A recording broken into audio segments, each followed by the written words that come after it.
जय Hind folks, welcome back to CPPC mentors and आज हम बात करेंगे 29 अगस्त के करंट अफेयर्स के बारे में।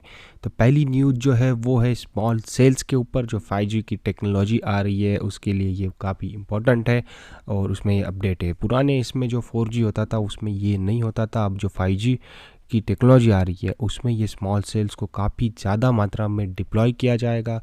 उसके कारण इंफ्रास्ट्रक्चर जो जॉब्स है इसके लिए वो बढ़ेंगी। ठीक है, इसमें क्या है कि ये इसकी जो फ्रीक्वेंसी वो हाई होती है और वेवलेंथ जो होती है लो होती है, तो उसके कारण ये डिस्टेंस जो है ज़्यादा ट्रैवल नहीं कर पाती है। तो स्मॉल सेल्स को ज़्यादा मात्रा में ज़्यादा से ज़्यादा क्लोज उसको रखना पड़ेगा, क्योंकि ये ज़्यादा डिस्टेंस तक ट्रैवल नहीं कर पाता है। तो low powered radio access nodes होते हैं इसमें, और ये पोर्टेबल भी होते हैं और easy to deploy and help provide localise coverage भी होता है इसमें। तो इसके बारे में थोड़ा बहुत आप देख सकते हो साइंस के लिए, बाकी मैंने ये कवर कर दिया। नेक्स्ट जो न्यूज़ है वो है काफ़ी इम्पॉर्टेंट है, सुब्रमण्यम बालाजी वर्सेस तमिलनाडु जजमेंट। 2013 में ये केस फाइल हुआ था और ये फ्री बीज के ऊपर फाइल हुआ था। तो 2013 में जो है गवर्नमेंट इसमें सुप्रीम कोर्ट ने कहा था जजमेंट में कि जो इलेक्शन मैनिफेस्टो जो होते हैं वो कोई करप्ट प्रैक्टिसेस में नहीं आते हैं। जो भी रिप्रेजेंटेशन ऑफ पीपल एक्ट है 1951 का, उसके सेक्शन 123 के हिसाब से जो पॉलिटिकल, उन्होंने ये कहा था पर बाद में सुप्रीम कोर्ट ने कि जो पॉलिटिकल पार्टीज़ ऐसे कुछ वाइल्ड प्रोमिसेस कर देते हैं जो, तो उन्होंने उसके सोर्सेज भी रिवील करने चाहिए कि उसके लिए उसको फुलफ़िल करने के लिए वो पैसे कहाँ से लाने वाले हैं। ठीक है, तो वो भी उन्होंने बताना चाहिए। बाद में सुप्रीम कोर्ट ने फिर से कहा कि क्या हम इस पॉलिटिकल प्रॉमिसिंग फ्रीबीज़ है उसके ऊपर कुछ जुडिशियल पैरामीटर्स इस्टेब्लिश कर सकते हैं, तो ये भी बोला था।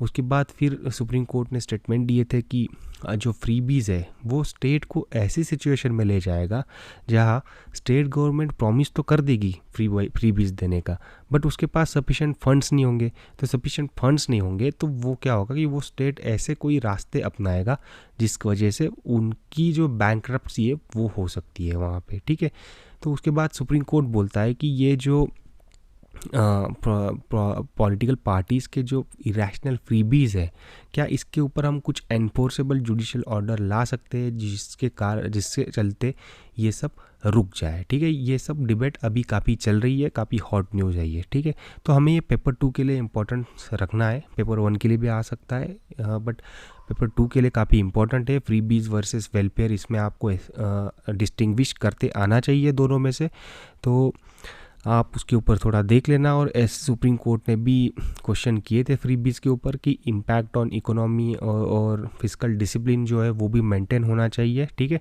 तो ऐसा ना हो कि फ्रीबीज़ देने के चक्कर में आपकी जो इकोनॉमी है वो पूरी तरीके से नीचे चली जाए। ठीक है, तो ये आपको देखना है, इसमें आप अच्छी तरीके से डिस्टिंग्विश करिए और अच्छे पॉइंट्स बना के रखना अपने पास। पेपर 2 के लिए ये इंपॉर्टेंट रहेगा और हम क्वेश्चन भी इस पर कवर करेंगे वीकली टेस्ट में।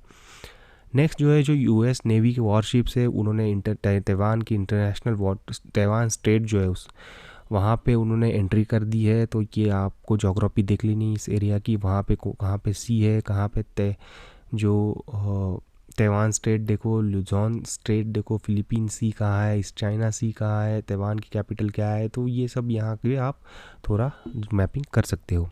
नेक्स्ट जो न्यूज़ है वो है, नीति आयोग ने डिक्लेयर किया है हरिद्वार को as a best aspirational district in India. तो ये जो एस्पायरेशनल डिस्ट्रिक्ट होता है बेस्ट, उसके लिए कुछ पैरामीटर्स रखे थे जो हेल्थ एंड न्यूट्रिशन है, education, agriculture and water resources, financial inclusion and skill development, infrastructure. तो ये सब आपको पेपर 1 के लिए काम आ सकते हैं, तो आपको याद रखना है। दूसरी न्यूज़ जो है वो है PM जन धन योजना, जो इसने 8 साल कंप्लीट कर लिए है और इसके जो कुछ पैरामीटर्स है, इसके जो कुछ फीचर्स है वो आपको देख सकते हो आप उसमें।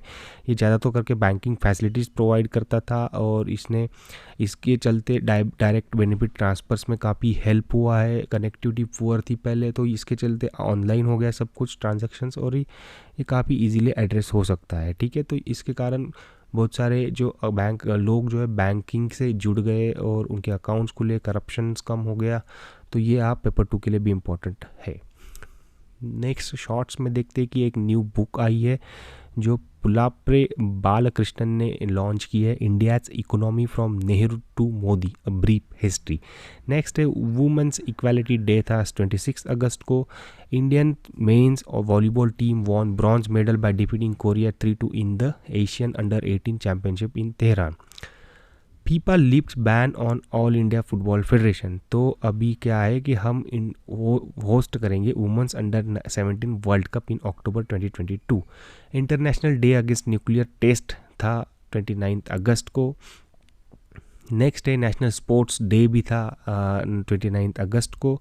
जूडो वर्ल्ड चैम्पियनशिप में हिस्ट्री हुई, जो लिंथोई चनाम्बम ने जो है फर्स्ट टाइम एक कोई गोल्ड मेडल जीता है जूडो में, ठीक है। वन नेशन वन फर्टिलाइजर जो स्कीम है गवर्नमेंट ला रहा है। Government issue an order requiring all businesses to market their goods under the brand name Bharat in order to standardise fertiliser brands across the nation, ठीक है। तो भारत के अंडर ये होने वाला है। विराट कोहली पहला ऐसा क्रिकेटर बना है इंडिया का जो तीनों फॉर्मेट में 100+ मैचेस खेल चुका है, ठीक है। स्वच्छ सागर सुरक्षित सागर कैंपेन लॉन्च किया है इन्वायरमेंटल सस्टेनेबिलिटी के लिए। तो यही थी आज के लिए न्यूज़।